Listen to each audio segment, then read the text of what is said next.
Assalamualaikum warahmatullahi wabarakatuh. Halo sahabat belajar, selamat datang di channel Muhammad Jailani Manjur. Di sini kita belajar dengan mantap dan hasil jujur, karena belajar itu bukan sekadar nilai, tapi pemahaman yang akan menemani kita sepanjang hidup. Hari ini kita masuk ke sesi pemantapan asesmen nasional berbasis komputer, ANBK, untuk asesmen kompetensi minimum, AKM. Fokus kita adalah Bahasa Indonesia SD MI tahun 2025. Yuk sama-sama kita siapkan diri, bukan cuma untuk ujian, tapi untuk jadi generasi yang cerdas, kritis, dan jujur. Mantap dengan hasil jujur. Hari ini kita akan masuk ke simulasi AKM, Asesmen Kompetensi Minimum. Simulasi ini khusus untuk Bahasa Indonesia SD, Madrasah Ibtidaiyah 2025. Dalam rangka persiapan ANBK, Asesmen Nasional Berbasis Komputer. Yuk, kita belajar bersama, kerjakan soal dengan tenang, percaya diri, dan pastinya mantap dengan hasil jujur. Selamat datang, teman-teman. Langkah awal, silakan ketik nama kalian masing-masing di kolom yang tersedia. Bayangin aja ini kayak daftar hadir di kelas, biar nanti hasilnya bisa kita lihat sesuai nama kalian. Oh iya, jangan lupa sebelum mulai, kita awali dengan berdoa dulu supaya ilmunya berkah dan kita bisa jawab soal dengan tenang. Siap? Yuk kita mulai. Nah, sekarang kita masuk ke tampilan konfirmasi data. Di sini, teman-teman tinggal ketik nama lengkap kalian. Pastikan ejaannya benar ya, biar nanti nggak ketukar sama nama orang lain. Lanjut, isi tanggal lahir kalian. Ingat, urutannya sesuai format yang diminta di layar. Terakhir, jangan lupa masukkan token yang sudah dibagikan. Token ini ibarat kunci untuk membuka soalnya, jadi tanpa token, kita nggak bisa mulai. Kalau semua sudah diisi, cek lagi sebentar. Kalau udah yakin benar, tinggal klik tombol konfirmasi. Dan, kita siap lanjut ke soalnya. Oke, semua data sudah beres? Nama sudah, tanggal lahir sudah, token juga sudah masuk. Mantap! Sekarang, yuk kita mulai. Teman-teman tinggal klik tombol, mulai, di layar, dan kita akan langsung masuk ke soal pertama. Ingat, kerjakan dengan tenang, baca soalnya pelan-pelan, dan nikmati proses belajarnya. Mari kita mulai. Sebelumnya kita akan membaca sebuah cerita menarik berjudul Kisah Kutu di Negeri Rambut. Dengarkan baik-baik ya, karena setelah cerita ini, akan ada soal simulasi AKM Asesmen Kompetensi Minimum untuk kalian semua. Siap? Yuk kita mulai. Kisah Kutu di Negeri Rambut. Di suatu negeri yang subur, kutu berkumpul. Ada ribuan telur kutu di sekitar rambut panjang Ajeng. Ajeng kurang menjaga kebersihan. Ia sering menggaruk kepalanya karena gatal. Para kutu sudah semakin banyak. Mereka ingin mencari negeri baru. Tak jarang rambut teman-teman Ajeng menjadi korban. Teman-teman Ajeng menjadi risih. Ketika Ajeng mulai menggaruk rambut, mereka menjauhinya. Ajeng merasa sedih. Akhirnya ia memutuskan berkeramas dan memotong rambutnya. Para kutu sangat marah. Mereka berloncatan mencari negeri yang baru. Oke teman-teman, kita masuk ke soal nomor 1 ya. Pertanyaannya begini. Di mana ribuan telur kutu berkumpul? Ada 3 pilihan jawabannya. A. Di suatu negeri. B. Di rambut Ajeng. C. Di rambut teman-teman. Nah, coba kita ingat lagi cerita tadi. Tadi kan jelas disebutkan kalau ada ribuan telur kutu di sekitar rambut panjang Ajeng. Berarti jawaban yang paling tepat adalah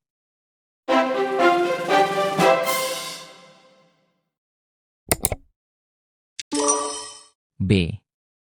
Di rambut Ajeng. Jadi kunci jawabannya B. Di rambut Ajeng. Kalau baca teks, jangan buru-buru. Baca pelan-pelan, pahami, lalu cocokkan sama pilihan jawabannya. Mantap kan? Yuk kita lanjut soal nomor 2. Soal nomor 2. Sesuai cerita, kisah kutu di negeri rambut, terdapat beberapa tokoh di dalamnya. Pasangkan penjelasan di lajur kiri dengan tokoh di lajur kanan. Penjelasan. A. Tokoh yang memiliki ribuan kutu di rambut. B. Tokoh yang risih kepada Ajeng. C. Tokoh yang berloncatan mencari negeri baru. Tokoh. Teman-teman. Kutu. Telur kutu. Ajeng. Berarti jawaban yang paling tepat adalah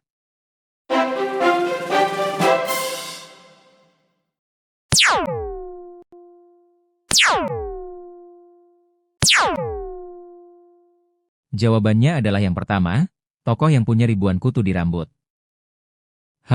Siapa coba? Tadi jelas ada di teks, yaitu rambut panjangnya Ajeng. Jadi A, jawabannya Ajeng. Lalu yang kedua, tokoh yang risih kepada Ajeng. Kira-kira siapa tuh? Betul, teman-temannya. Kan mereka nggak nyaman karena Ajeng kurang menjaga kebersihan. Jadi B, jawabnya teman-teman. Terakhir, tokoh yang berloncatan cari negeri baru. Ini gampang ya, tentu saja kutu. Karena jumlahnya makin banyak dan mereka mau cari tempat lain. Jadi C, jawabnya kutu. Nah, selesai deh. Jadi pasangan yang benar adalah A, pasangannya Ajeng, B, pasangannya teman-teman, C, pasangannya kutu. Mantap kan? Yuk kita lanjut ke soal nomor 3. Oke guys, kita lanjut ke soal nomor 3 ya. Pertanyaannya gini, mengapa teman-teman Ajeng merasa risih kepadanya?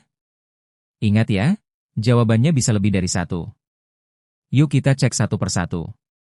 Pilihan A, rambut Ajeng panjang. Punya rambut panjang sih nggak masalah ya, itu bukan alasan orang lain risih. Jadi A bukan jawaban yang tepat. Pilihan B, Ajeng sering menggaruk kepala. Nah, ini bisa bikin orang risih, apalagi kalau di kelas, kebayang nggak kalau ada teman yang terus-terusan garuk-garuk kepala? Hehe. Jadi ini benar. Pilihan C, rambut Ajeng banyak kutu. Yes, ini juga alasan kuat kenapa teman-temannya jadi risih. Karena rambutnya kotor dan penuh kutu. Jadi jawaban yang benar adalah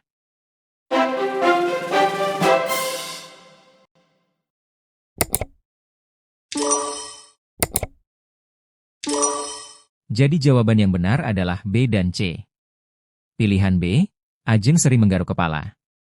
Nah, ini bisa bikin orang risih, apalagi kalau di kelas, kebayang nggak kalau ada teman yang terus-terusan garuk-garuk kepala?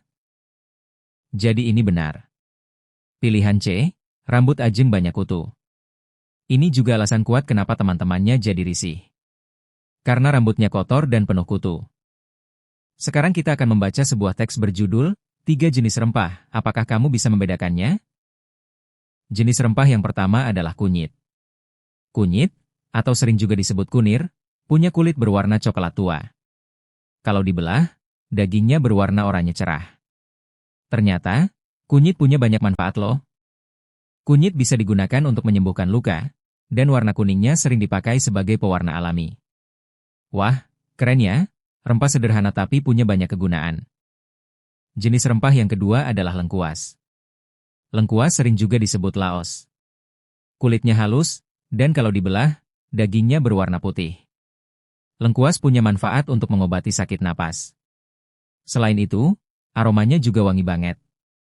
Nah, wangi dari lengkuas inilah yang bisa bikin makanan jadi terasa lebih enak. Jahe. Kulit jahe berwarna coklat muda. Dagingnya kuning gelap. Jahe biasa dibuat minuman. Minuman jahe membuat tubuh hangat. Soal nomor 4. Teman-teman, coba bayangkan kita lagi di dapur bersama ibu. Ada banyak rempah di meja. Ada kunyit, jahe, dan laos. Nah, ternyata salah satu rempah ini bukan hanya buat masakan, tapi juga bisa menyembuhkan luka karena punya sifat antibakteri dan bisa menghentikan pendarahan kecil. Kira-kira, rempah yang bisa dipakai untuk menyembuhkan luka itu yang mana, ya? Apakah A kunyit, B jahe, atau C laos?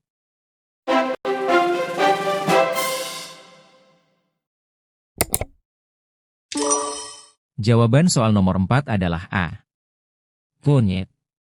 Kunyit mengandung zat kurkumin yang berfungsi sebagai antiinflamasi, antibakteri, dan mempercepat penyembuhan luka.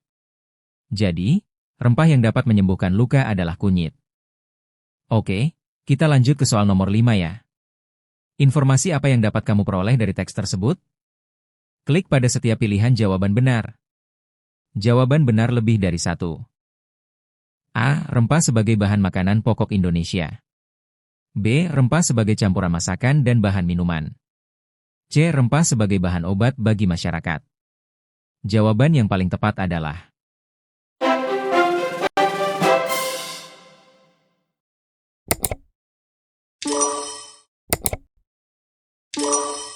B dan C. Kalau kamu baca teks tadi, jelas banget ya kalau rempah-rempah dipakai buat masakan, minuman, sampai obat. Contohnya kunyit buat nyembuhin luka, jahe bisa bikin badan hangat kalau diminum, dan lengkuas bikin masakan lebih enak. Nah, kalau pilihan A bilang, rempah sebagai makanan pokok, itu nggak tepat. Makanan pokok kita kan nasi, jagung, sagu, gitu ya. Jadi, yang benar adalah B dan C. Oke teman-teman, sekarang kita bedain yuk, apa saja kegunaan dari 3 rempah tadi, jahe, kunyit, dan lengkuas. Tugas kamu adalah memasangkan nama rempah dengan kegunaannya. Nama rempah. A. Jahe. B. Kunyit. C. Lengkuas. Kegunaan. Sebagai bahan minuman hangat. Sebagai pewangi masakan. Sebagai pewarna makanan. Sebagai obat sakit gigi.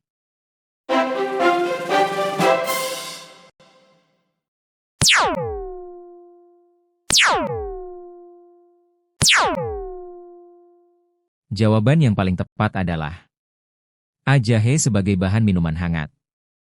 B. Kunyit berguna untuk pewarna makanan. C. Lengkuas bermanfaat untuk pewangi masakan. Soal nomor 7. Sekarang kita coba pikirin ya, kira-kira gambar apa yang perlu ditambahkan biar teks tentang rempah tadi jadi makin jelas? Yuk kita cek satu persatu. Pernyataan A. Gambar makanan atau minuman dari rempah. Pernyataan B. Gambar penyakit yang disebabkan rempah. Jadi, jawabannya adalah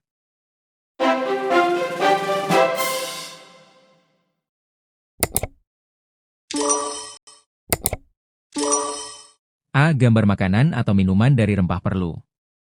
B. Gambar penyakit yang disebabkan rempah tidak perlu. Penjelasan. Pernyataan A.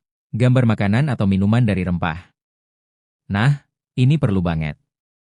Kenapa? Karena di teks disebut kalau jahe cocok buat minuman, kunyit bisa jadi pewarna makanan, dan lengkuas bikin masakan wangi. Jadi kalau ada gambar makanan atau minuman, teksnya makin gampang kamu pahami. Pernyataan B. Gambar penyakit yang disebabkan rempah. Ini tidak perlu ya. Soalnya di teks nggak ada info kalau rempah bikin penyakit. Malah sebaliknya, rempah punya manfaat buat masakan, minuman, dan obat. Jadi gambar penyakit justru bikin bingung. Berikutnya, bacalah teks cerita berikut.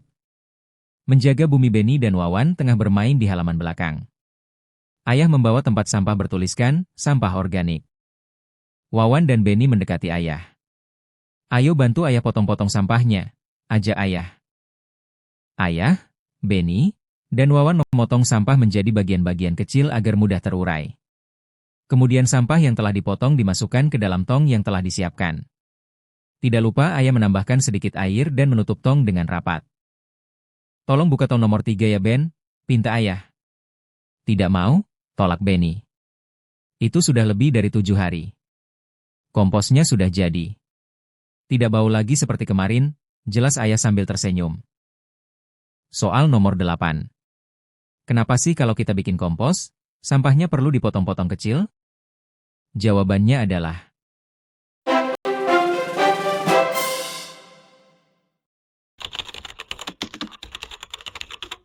supaya mudah terurai. Kilauan logikanya gini, semakin kecil potongan sampahnya, semakin luas permukaan yang bisa disentuh sama mikroorganisme. Nah, mikroorganisme ini yang ngebantu proses penguraian. Jadi kalau sampah dipotong kecil-kecil, mereka lebih gampang kerja, dan kompos pun jadi lebih cepat terbentuk. Soal nomor 9. Kenapa sih tong sampah untuk kompos itu perlu dibuka sebentar? Pilihan jawabannya. A. Agar kompos tidak berair. B. Agar kompos tidak rusak. C. Agar kompos tidak bau. D. Agar mudah terurai. Jadi, jawabannya yang paling tepat adalah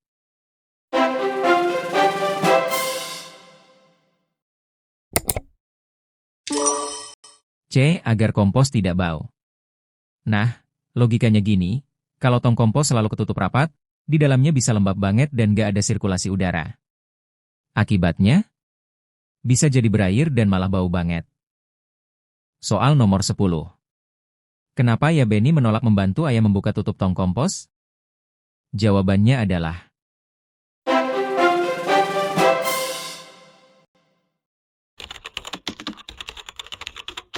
Benny tidak menyukai bau pupuk kompos. Bayangin deh, kamu lagi dekat tong kompos yang penuh sampah organik, pasti baunya agak kuat kan? Nah, Benny juga merasakannya, makanya dia agak jijik dan menolak membantu ayah membuka tutup tong. Jadi, kadang orang menolak bukan karena malas, tapi karena bau yang tidak enak. Terima kasih telah berpartisipasi dalam tes ini. Silahkan tekan tombol merah yaitu subscribe, tekan loncengnya, dan share sebanyak-banyaknya sehingga video ini berguna bagi orang banyak. Bila ingin lihat soal yang lainnya silahkan kunjungi di bagian playlist Muhammad Jailani Manjur. Terima kasih sudah menyimak hingga akhir dan sampai jumpa lagi. Wassalam.